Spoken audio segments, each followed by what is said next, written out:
There is a photograph, taken sometime in the late 1970s, of Michael Jackson sitting on the floor of the family home in Encino, laughing with his sisters, looking for a moment like an ordinary young man in an ordinary living room. People who have seen it often say the same thing, that the boy in that photograph and the man the world came to know a decade later barely seem like the same person.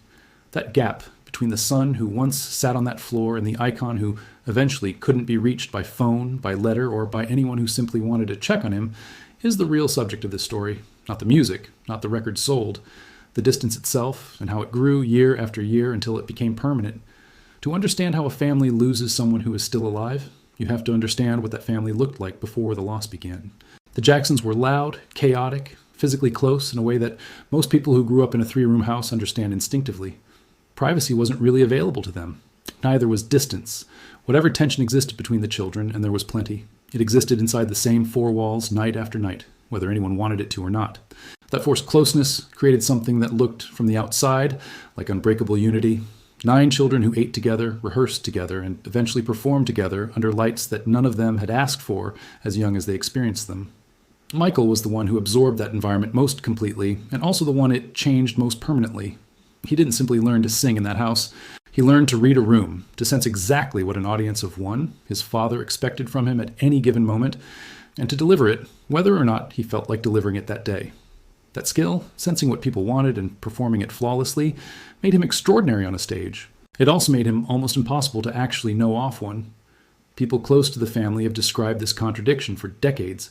A performer who could move an arena to tears with a single note, and a son who, at home, sometimes seemed to disappear into himself entirely, unreadable even to the people who had raised him. For a long stretch of his early career, none of that mattered very much, because the family still needed each other. Motown success wasn't something any single Jackson could claim alone. It required 5 brothers moving in sync, 5 voices blending on cue, a shared schedule that kept everyone, whether they liked it or not, inside the same orbit. Distance wasn't really an option yet. Fame hadn't grown large enough to create it. That changed slowly at first, then all at once. Solo opportunities began appearing for Michael specifically, small at the beginning. A film role here, a producer's interest there, and each one quietly widened the gap between him and his brothers, even while the group kept touring and recording together. Off the Wall, released in 1979, was the first real signal of what was coming. An album built around Michael's own instincts rather than a formula the family had inherited from Motown executives. It succeeded enormously, and success, once it belongs to one person alone, has a way of rearranging every relationship around it. What followed in the years after wasn't a single dramatic break. It was smaller than that, and in some ways harder to notice while it was happening. A missed holiday here, a visit postponed there, first for legitimate reasons, then simply because rescheduling had become the default. Siblings who once shared a bedroom now had to go through assistants to confirm whether Michael would even be in the country on a given week. Nobody announced that the family was drifting apart. It simply became true, gradually, the way most permanent things become true, without anyone marking the exact date it happened. Katherine Jackson, more than anyone else in that house, seemed to sense what was happening before it fully arrived. She had always been the one who noticed her children individually, who asked how they were feeling rather than only how rehearsal had gone. As Michael's fame outgrew every previous scale the family understood, she reportedly tried harder than anyone to preserve some version of ordinary contact with him. Phone calls, quiet visits, small rituals that had nothing to do with music or business. For a while, it worked. Faith gave the two of them a shared language that existed outside of contracts and album sales, something that belonged only to a mother and a son rather than to an artist and his audience. But even that thread, the one thing that seemed immune to fame's gravity, eventually strained under the same pressure that had reshaped everything else in his life. The demands of the career Michael had built, the touring schedules, the media obligations, the sheer physical impossibility of living an ordinary devotional life, while also being the most photographed man on the planet, pulled him further from the community his mother had raised him inside. When he formally stepped away from that faith years later, it wasn't simply a private spiritual decision. It carried consequences for his closest relationships, consequences that rippled through the family in ways outsiders rarely appreciated at the time.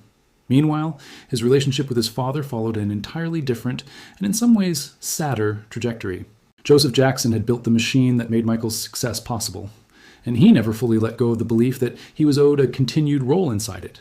Michael, for his part, spent much of his adult life trying to create distance from exactly that belief, even as commercial obligations occasionally pulled the two of them back into the same orbit, most visibly during the Victory Tour reunion in 1984, a project Michael reportedly agreed to more out of pressure than desire. That tension between wanting distance from his father and still, on some level, wanting his approval never fully resolved. Those close to Michael in his final years would later describe him asking about Joseph, wondering how he was doing, in a tone that suggested unfinished business rather than closure. It is one of the quieter, sadder details in the broader story of a family that never stopped loving each other, even after they had mostly stopped knowing each other. As Michael's fame reached its peak, and then simply stayed there for the rest of his life, the practical mechanics of reaching him became genuinely difficult, not just emotionally, but logistically. Security teams, publicists, and lawyers formed layer after layer around him, each one designed to filter out risk, and each one, without anyone intending it, also filtering out the people who had known him longest. A phone call from a sibling had to pass through the same system built to screen out strangers. Over time, that system stopped distinguishing very well between the two. Neverland Ranch, purchased in 1988, made that isolation physical as well as logistical. It gave Michael a world entirely under his own control, one where he decided who entered and on what terms, family included. For a man who had spent his entire childhood being told exactly where to stand and when to smile, that kind of total control likely felt like relief. For the family watching from outside its gates, it often felt like exile, a wall built not out of cruelty, but out of exhaustion, with a lifetime spent having no walls at all. The legal battles of the 1990s and 2000s deepened that separation further, not because his family abandoned him during those years, but because uncertainty itself is isolating. Some relatives spoke publicly in his defense. Others stayed quiet, unsure how to navigate a situation that mixed real loyalty with real confusion about what was actually happening behind those gates. Either way, the ordinary rhythms of family contact, the casual calls, the unplanned visits, became rarer still, replaced by carefully managed public statements and private uncertainty. By the time Michael began preparing for what would become his final rehearsals in 2009, the isolation that had begun decades earlier as a side effect of extraordinary fame had become something closer to a permanent condition of his daily life. People around him during those final weeks would later describe visible signs of strain, exhaustion that went beyond ordinary tiredness. And yet, inside that entire circle of professionals surrounding him, there was no clear, established channel back to the people who had raised him. Katherine Jackson would later say, with visible grief, that the people closest to her son during that period should have called her. That single detail carries the weight of everything that came before it. Not a dramatic betrayal, not a single villain, but the slow, accumulated result of 30 years spent building walls that were never designed to let anyone back in, even when it mattered most. Michael Jackson died in June of 2009, and in the aftermath, the full scope of how far he had drifted from ordinary family oversight became painfully clear to the public in a way it had never been while he was alive. What makes this particular story worth returning to again and again isn't simply that a famous person became distant from the people who loved him. That pattern repeats constantly, in smaller and quieter ways, across countless lives touched by extraordinary success. What makes it worth telling is the scale of the contradiction sitting at its center. A man who was watched by more people, more consistently than almost anyone else in modern history, and who still, in his final years, seemed to be waiting for a phone call that never quite came. There is no single moment in this story where things could have gone differently, no single decision that, reversed, would have kept the family whole. There was a father who built an empire and, without meaning to, built a cage inside the same structure. There was a mother who gave her son roots that faith and family later made painfully hard to maintain.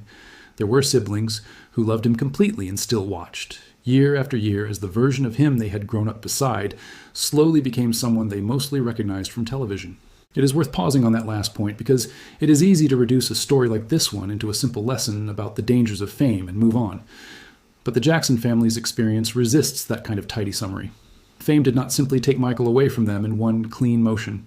It negotiated with him, slowly, offering him something real in exchange for something else real. It offered him control over a life that had never once belonged to him as a child, the ability to decide finally who entered his world and who didn't. And it took, in exchange, the unplanned, inconvenient, ordinary access that families depend on without ever consciously valuing it until it's gone. His siblings understood this trade better than almost anyone watching from outside ever could, because they had lived through the same childhood that produced it. They knew what it meant to grow up inside a schedule built entirely around someone else's ambition. Several of them, in interviews given long after Michael's death, described a kind of grudging understanding alongside their grief, an acknowledgement that the same instincts that made him retreat behind Neverland's gates were instincts their own father had planted in all of them decades earlier. They didn't excuse the distance. But many of them, by the end, seemed to understand exactly where it had come from. That understanding didn't make the distance any easier to live with, particularly for Katherine.